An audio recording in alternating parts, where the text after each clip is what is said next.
welcome to the September auction for historics. We are here at Bicester Heritage in Oxfordshire. It is a new venue for us and we have over 160 vehicles on offer. Let's take a look. There are about a dozen motorbikes here in a variety of conditions, from needing a full rebuild to being ready to go. And one highlight for me is this Aprilia. Now for some four wheels. This beautiful beast is a TVR Griffith 500 from 1996. Now the model was actually launched at the British Motor Show in 1990 and 300 orders were immediately placed. It's got a 5-litre V8 engine, and Autocar magazine tested the model at the time and said that it was shockingly loud and unapologetically great. I totally agree. This particular car has an estimate of between £19,000 and £23,000 at the auction.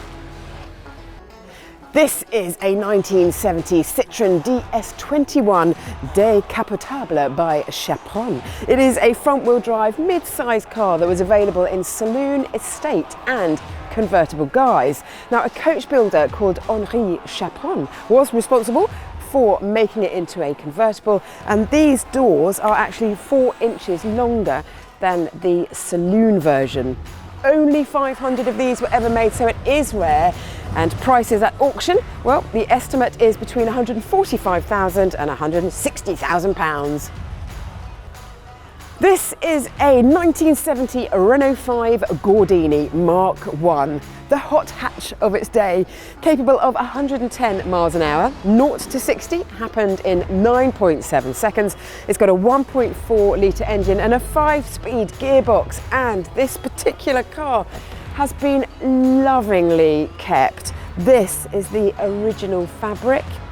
When this car was new, it cost just over £4,000, but the estimate today for the auction is between £17,000 and £24,000.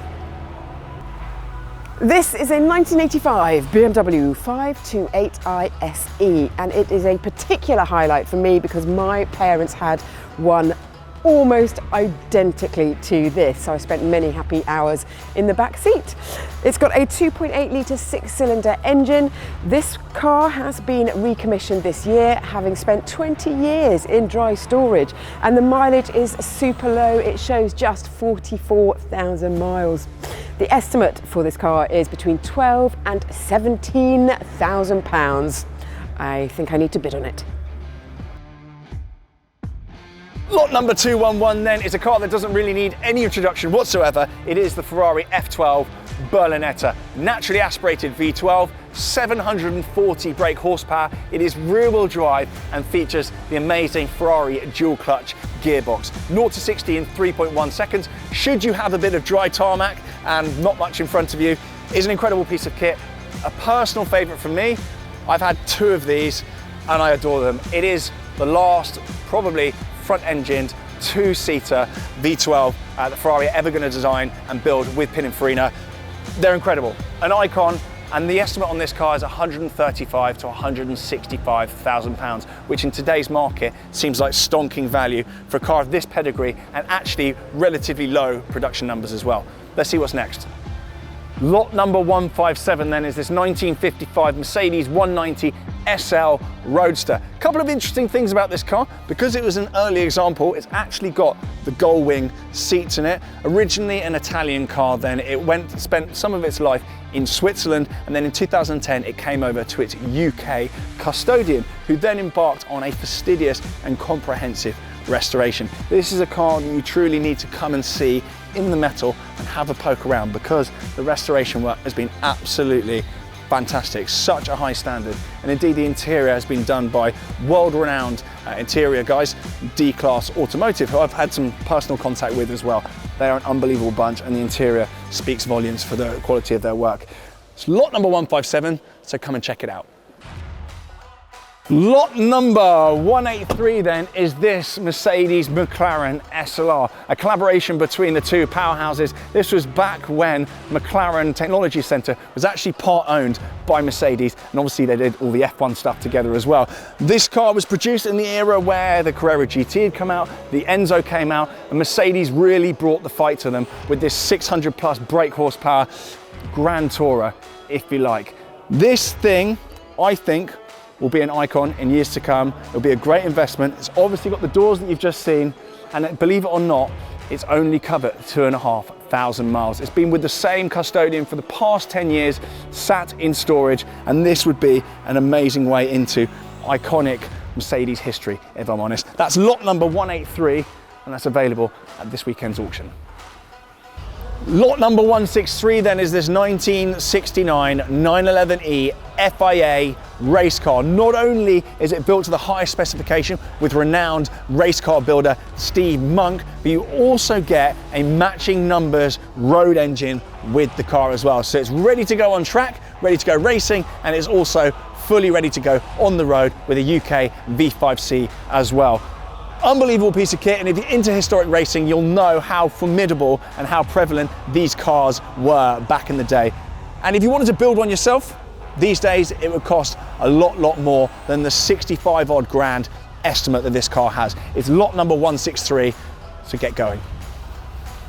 Thank you, Tom. Now this is lot 209 and one of my real favourites. It's a 1975 Range Rover Suffix D, or Range Rover Classic. It's been subject to an astonishing 1,000 hour, £70,000 restoration. Presented in Maasai red, it is truly breathtaking. Estimated 62 to £78,000, which is less than that restoration cost. It is absolutely stunning. And it's been waxed all underneath, so future-proofed, with only 14 miles on the clock, so it still requires some running in. It's brand new. It's a really quick way to buy one. There are waiting lists of over a year to get something like this. A real tip. Next up is lot 240, and it's something a little bit fun here. It's the 1950 Morris Ute or 840. Now interestingly, these were shipped to Australia to be used as commercial vehicles, and our vendor found it on an Australian auction website not too long ago, fully restored. An auction bought it and it shipped over here to the UK for free. He's since had all of this beautiful woodwork all fully refurbished. It is stunning. Estimate here is 12 to 18.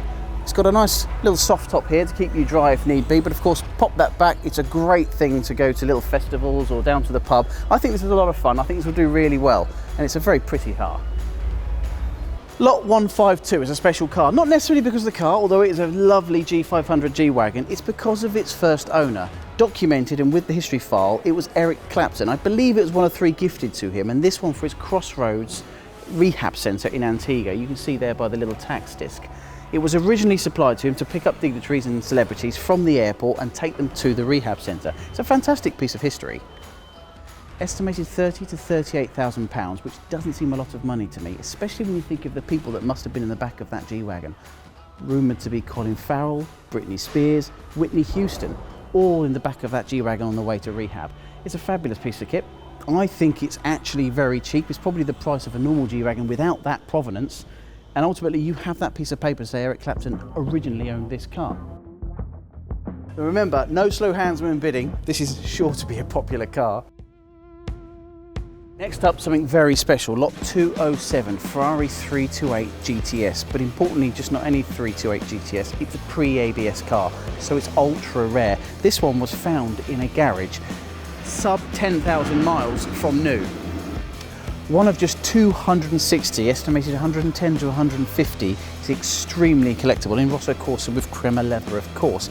It's everything a Ferrari and a GTS should be, so it's extremely collectible. Interesting to see how far this one pushes, but certainly won't be shy of a bid or two on Saturday.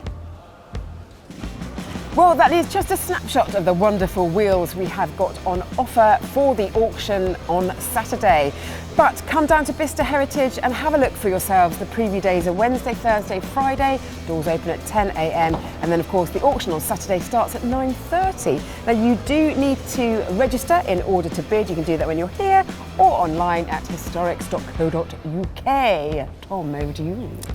As always, Make sure you are following the historic social media platforms, so that's YouTube. Get yourself subscribed. Not only will you see these wonderful videos for all the lots, but you'll also be treated to our vodcasts. Oh, yes. That's our video podcast, and that is also available on all streaming platforms as well. And we've also got an Instagram platform whereby you are treated to a sneak peek of all the lots ahead of the auction and the next auction, which is in November, I believe. Yep, it's November the 26th, but come to this one at Bicester Heritage. We hope to see you soon. Bye.